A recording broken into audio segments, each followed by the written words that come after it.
So day 6 ni Sol na naka-ad libitum, ibig sabihin may nakababad na food palagi doon sa dog dish niya. Hindi naman siya nag-overfeed. Parang feeling ko mas kumonti pa nga yung kain niya kasi lagi may nakababad na food.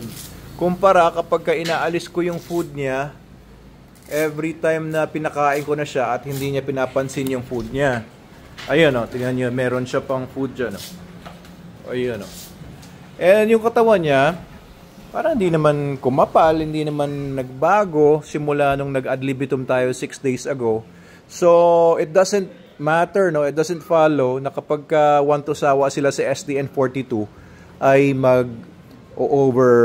overfeed sila at magiging obese or magiging masyadong mataba.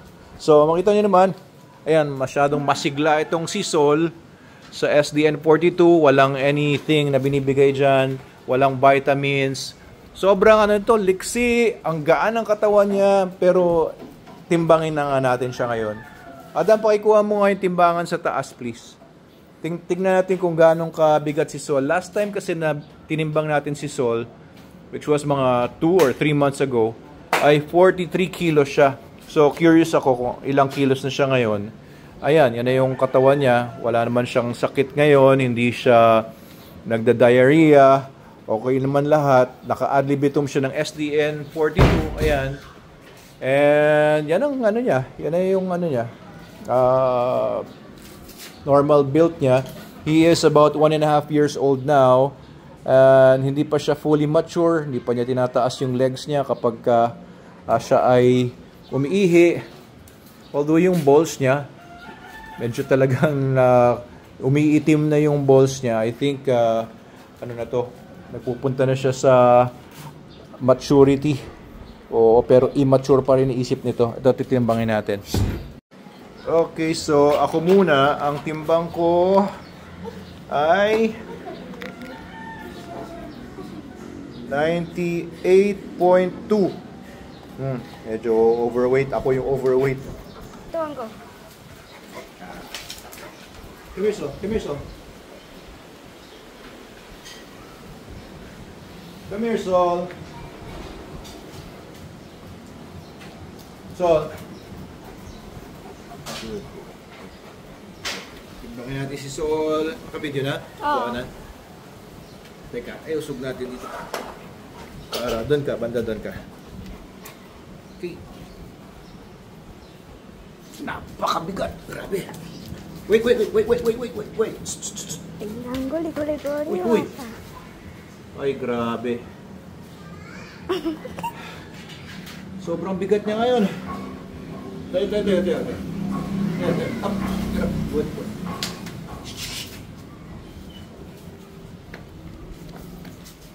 Ito ba siyang buhat eh?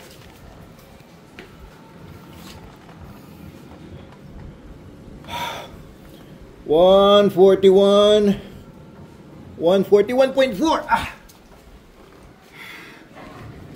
So 141.4 minus 98. Tama ba? Sige, timbangin ko ulit sa sarili ko kasi iniba ko yung pwesto ng timbangan.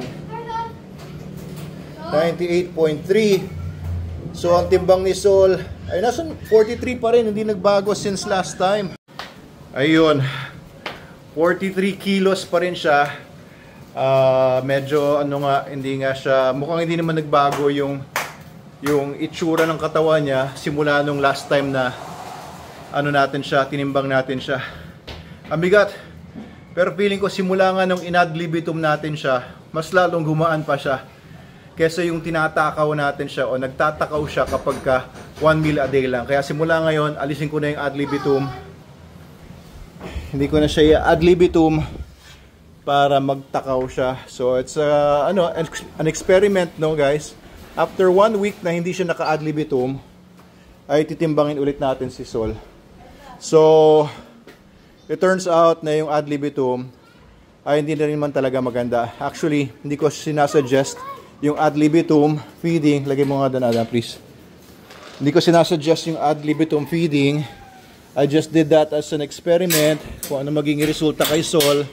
So after almost 1 week, hindi na natin siya i-ad libitum.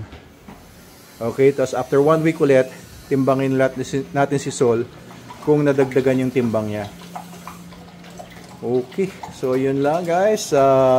Kasi kapag ang dogs natin 1 meal a day, according to long-term studies, no, mas nagiging healthy sila.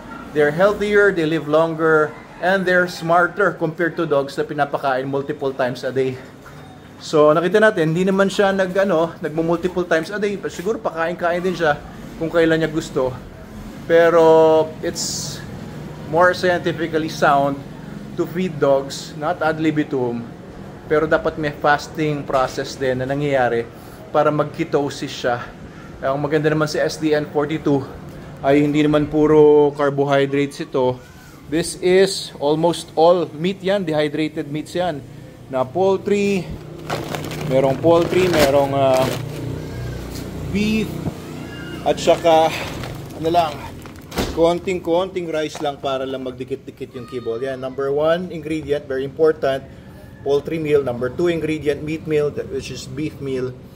Ground rice, pangatlo na lang. So yung ibang kasi dog food, number 1 ingredient pa lang is cereals na, o kaya number 1 or number 2 or number 1 and number 2. Ito number 1 and number 2, poultry tsaka meat meal. Actually beef meal yon.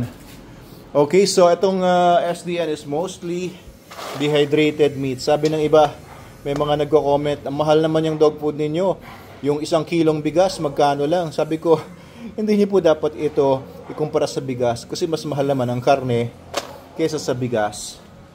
O kagaya nito, may bagong dating palang bigas. Dineliver ngayon lang. Magkano yung bigas bili mo?